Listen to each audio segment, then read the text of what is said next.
let's rewind for a second, because I don't think that this story should go away quietly, given that you haven't seen this happen very often. So, as the SEC becomes the power broker closest to the NFL conference, bringing on the Mike Leaches and the Lane Kiffins, cult of personality, coaches, everything else, we have gone in 2 years from LSU selling its soul to put together a roster that is as good as anyone ever seen in the sport, to Ed Orgeron is leaving at the end of the year, a spectacular flameout by any measure. Usually you buy yourself years with that kind of winning. Now, LSU is a great program. That's a great job. I mean, look at who Les Miles was, all of it.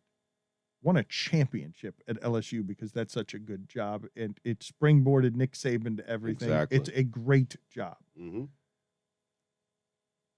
We're in agreement, right? That I think I saw the stat the other day that Kansas and Mangino, cult of personality, went 12-1 1 year at Kansas, and Kansas has won only 8 games or 12 games in the 8 years since. That's how bad Kansas is. That's where Les Miles flamed out at the end in disgrace after doing some stuff that was reported at LSU that felt creepy at best on the reporting. Now Ed Orgeron, a swamp monster, beloved character, bowling ball, who had alcohol problems when he was a graduate assistant at the University of Miami during the heyday of that stuff, and conquered that stuff to become like a really beloved character cartoon, and after 23 years gets divorced and is now swaggering and single on campus. And if you're reading some of the reporting on this, it sounds like Ed Orgeron, like the fame and stuff, just went to his head, and he was enjoying the holy hell out of being Coach O. And some of the stuff is when you're in a program that sold your soul, right? You've got Les Miles on campus, right, dating co-eds, and you've sold your soul where there are sex crime things happening and you're unaware, but that's not what gets you fired, Stugotz. That didn't get you fired. 8-8 in the last 16 or whatever it is, 9-7 in the last 16 helped get him fired. But you've seen some of the reporting on what he was doing on campus, right? He was a swaggering single man who had, the reporting is that kids running around on the practice field of women that he was dating. You read some of the quotes in the story that he had gotten distracted. Hey, where's Coach O? He's by the pool with one of his lady friends. That's about how you would imagine some of that would go, right up until you have to be the supervisor of a program that is being accused of sex crimes. As a look, you know what I mean? What, just a coach enjoying that moment the way Ed Orgeron enjoyed that moment? I'm saying all of the stuff that was happening under his watch and how it is that they've come around. If you read the details on what was happening here, evidently one of the things that got him gone was hitting on a gas station. This is reporting, hitting on a gas station on a pregnant woman who was either the girlfriend or the wife of a powerful LSU person. And that's where it started. But you had basically single swamp monster making the rounds around campus, and he goes out now. $16 million is the buyout. He gets his whole contract, and a hell of a run of winning to sell your soul, right, to win and make the program matter again. So the expectations are such that you go from best team we've ever seen in college to fired 2 years later to now the job is open and the big money's in the SEC, and that is a great job. And it's going to be coveted because all of these mercenaries who fight each other, Stugotz. I don't know if you've seen Herm Edwards' record. Have you seen Cult of Personality and Coaching? Have you seen Herm Edwards' record at Arizona State? No, I haven't been keeping track of the Sun Devils. Well, but this is Cult of Personality stuff. This is Herm Edwards, his last. Thank you, Stugotz. I know you weren't. I was just using you as a transition. I know they're having a good season this season. So. No, not really. They lost this weekend, but they're not. Utah, They're not bad. I mean, Arizona. Better than Arizona. You say they're not bad, but Herm Edwards, who was 2-23 his last 25 games with the Chiefs, and then went to ESPN and made himself a name so that he could get a college coaching job. This is according to Brian Fisher on Twitter. 37 games. He's 22-15 overall, 14-12 in the Pac-12. Todd Graham was 26-11, 18-11 in the Pac-12. So you say they're pretty good.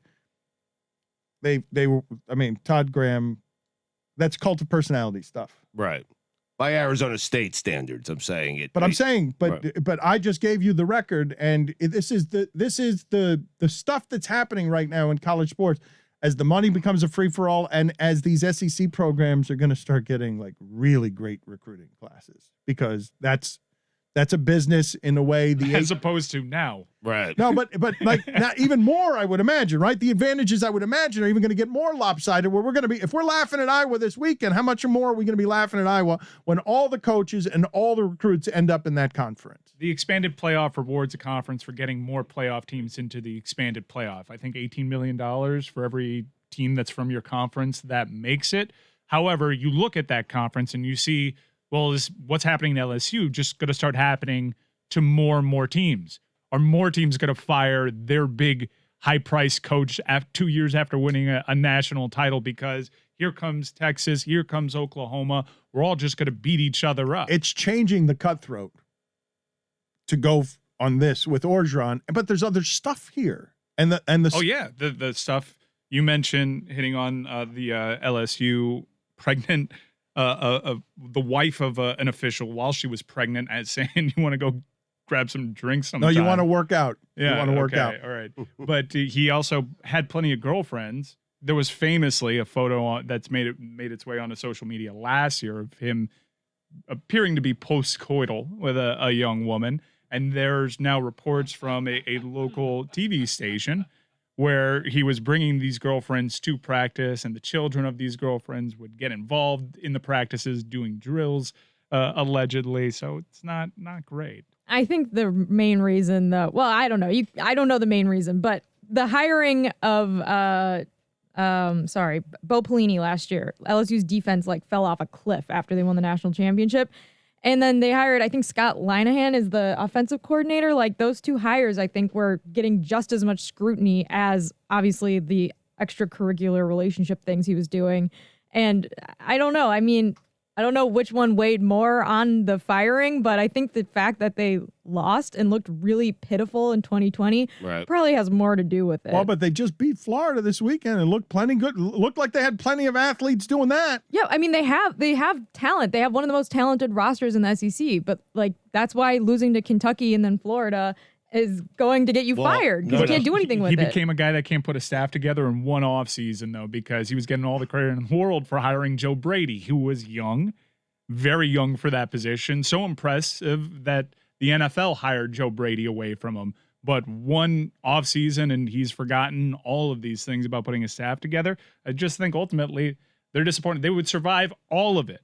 They would survive all of the bad judgment, even the gas station incident, even the kids getting involved in practice, if they were winning more. Correct. They're recruiting. They're just not winning. That's because the coach is not paying attention. Like that, the national championship, imagine, and I'm not making excuses because what Ed Orgeron has done is not right, but you're 60 years old. Everyone has doubted you and perhaps made fun of you, right? Your entire life, the way you speak, all of it, right? And then you finally win a national championship and you validate all of that. And I can't imagine winning a national championship when you're from Louisiana, winning it at LSU, and what happens after you win it. You become... He was a rock star. You go from a guy who was a punchline to the most popular guy in Louisiana. Yes, he was a rock star. What it sounded like to me was that the 2020 season was really when the LSU athletic director made up his mind that Coach O needed to go, and that he was just waiting for that decision to be validated this season. They were going to give him a chance to see if he could, beat UCLA in week one and then go on and beat, most of the SEC West teams that they play, and maybe he'll redeem himself. But last year, with what this athletic story says about him going on Fox News and that causing a rift with his players and him not being willing to lead his players during the summer of protests where a lot of other college football coaches were like, hey, we have you guys' back.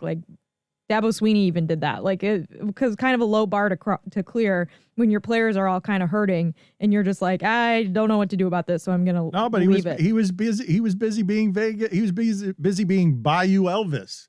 Like he was Right. he was being videoed jogging around campus shirtless. And if you read the stories in the aftermath of the firing, their athletic director, Scott Woodward, apparently is someone who likes to make big hires. He brought Chris Peterson to Washington. He was the one who went for Jimbo Fisher when he was at Texas A&M. And he apparently wants to go for he wants to go for Dabo. He wants to go for Jimbo. He wants to get like the highest of high-level coaches to come to this program. Whittingham, LSU, I can't even imagine. Never mind their coach flaming out as a rock star at 60. Them getting back into the championship game in Nick Saban's sport must have created such an avalanche of money and fame in Louisiana that it swallows Orgeron, single swamp monster. Stugotz is absolutely right. Can't even imagine what it was like to go from having to, Jimmy Johnson stayed married in the pros, stayed married for appearances, because you don't want your coach to be swaggering single Urban Meyer at his bar in Ohio. You want your coach to be representing young men. Correct. Yeah, but this was Ed's chance. That's correct. So he becomes a rock star governing a program that is pretty lawless and sold its soul to get the best college football team any of us have ever seen, fired 2 years later. And now the AD's gonna, he's going to hire somebody big because they're getting in the big business of we need to compete with Alabama for these dollars, these SEC dollars. And they'll get whoever they want, I would imagine. Because Texas was trying to get Urban Meyer, Sure, for whatever that would have been, $100 million.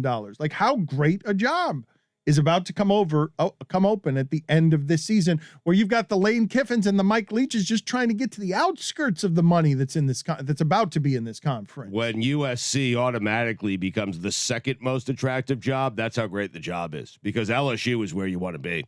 If you're any of those I guarantee you Lane Kiffin wants to be there. Guarantee it. I'm not certain about Dabo, but I guarantee you most coaches would want to be at LSU. If they can get anybody who's the top of that list? I mean, Dabo I would say Dabo or Jimbo Fisher. Clemson is so bad. Yeah, but they're in the right conference. But they're so bad right now. Clemson has. I don't know how much Dabo has harmed himself with this season, but it does not look like the same thing.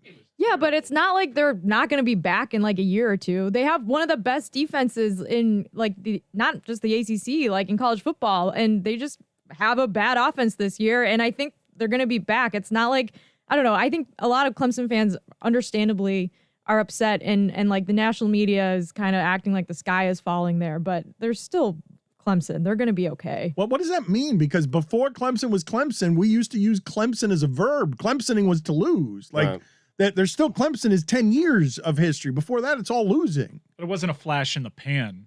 Like Ed Orgeron, you could see like maybe that was an outlier. He just had a really good class.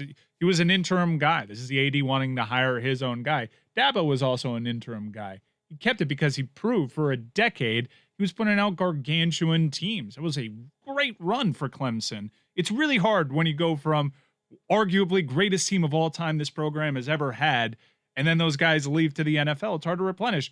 Ed Orgeron found that out last year, but it was just the opportunity that the LSU athletic director needed to get him out of there, because there's a lot of problems that come with Ed Orgeron. There's just a lot that comes with Ed Orgeron. USC made he was a very good interim head coach for USC, and USC decided we still can't do this. But these guys, just know, these guys that you're giving these jobs, the Dabos and the Orgerons, whatever they became, they just happened to be there as the interim guys. Orgeron was laughed at before he ended up at LSU. He didn't build it, right? No, you're right. But he was laughed at as a coach. Like, wait a minute, you're gonna try and outsmart somebody with this? Mm-hmm. You talk about friendly monsters. You talk about monster-like creatures. This is what you're gonna X and O with? The guy that becomes Bayou Elvis as soon as the money starts rolling in, because hell yeah, baby, I got campus. And like, of course that's how Ed Orgeron was living life as the most famous person in Louisiana. But like the Dabo hire and the Coach O hire are not the same hires. Like they have very little in common. But they're just interim guys who happen to be there. Is But what I'm Dabo saying. was like Right. a young interim guy who came up through like the Clemson program and earned that spot. And like the athletic department took a chance on him, and for a couple years it was like a little dicey. And then he really proved it. And hiring Brent Venables and getting him to stick around and creating a culture that allowed him to keep. My point is that he's just a guy who was there. But I don't think he was like, and Coach O already had a reputation before this. Like, it's like, let's not act like this is his first strike. Like, he had a reputation before he came into LSU. I think Orgeron had way more of a track record than Dabo Swinney did. He was coming off of being the interim at USC and was the only good thing about that coaching staff. They had a good defense when he was there. Like, Ed Orgeron has a track record in college football. Dabo was a receivers coach. I understand, like, you being at Clemson, like, knowing what that background was, but I remember at the time, it's been written about since, like, it was graded as a hire as like a D+.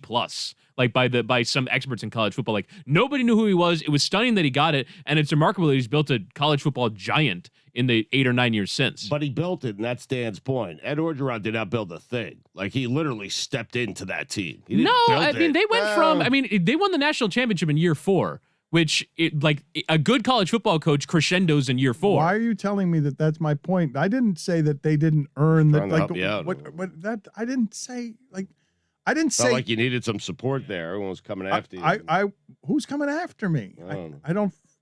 Have you been listening to what it is that we're doing here? Or did you get lost in what the discussion was? I was getting lost in whether or not if I'm Lincoln Riley, I would leave Oklahoma for LSU. That's where I was getting lost. That's what I was thinking about. That and Urban Meyer. Okay, so you were thinking just about big name hires, and you weren't really listening to the specifics Well, of what it that is we and were it just talking felt about. like for a moment you needed a little bit But of that support. wasn't someone on your helpful. No, side, but and I was trying to be nobody the was little arguing kid. with Hold you. on a second. Felt like You it guys was. think that Coach O, who's getting let go in part because of these like relationship problems that he's having and like bringing women around and like the distraction he's created off the field with his personal life, they're going to hire Urban Meyer? Yeah. I That sounds do. that checks out. Yeah. Texas Mhm. was going Because to. it's not actually about it. Yeah. It's about Scott Linehan. It's about winning. Mm-hmm. About winning national titles and not letting the dude in the Alabama polo on Casual Friday have the banter on you. It's about winning. And they won 15 months ago, and it feels like forever ago for those people in purple and yellow. It's fair to say we've never seen it, correct? Just a guy go from having that team to gone in 2 years, and it's not about the scandal, it's not about the incidents, it's not about any of the things other than it's kind of you didn't win enough. Like you won 2 years ago, but you're not winning, and we'll make it about a booster or something else. But I mean, the only comparison that I've seen floated out there is Gene Chizik, but that's because he had Cam Newton, and Cam Newton like single-handedly saved that team and led them to a national championship. Larry Coker flamed out as well, right? Larry Coker went from Yes. winning like 32 of his first 33 games to soon thereafter, once that is the standard that's set. But it's not 2 years. Chizik was Chizik that fast? Chizik was really quick, man. Chizik was really quick. And when something like that happens, this is the stuff that we know about it at Orgeron. We knew some of the stuff, like Cam Newton deciding to go to the school that didn't offer him a suitcase full of cash. There was a lot going on with that Auburn team, too. And when something like this happens, it's about the stuff that they're able to suppress but know about in those walls and would continue to suppress if they kept winning at that clip. But when you don't, you realize that behavior is not sustainable. And there's a reason why this guy's been interim replacement guy. There's a reason why he's been through a bunch of big time college football programs throughout a bunch of different staffs. He's just not a head guy. And he's got a national title to his name. He's forever going to be a legend at LSU. It's a great story for Ed Orgeron, but you understand why LSU made the move.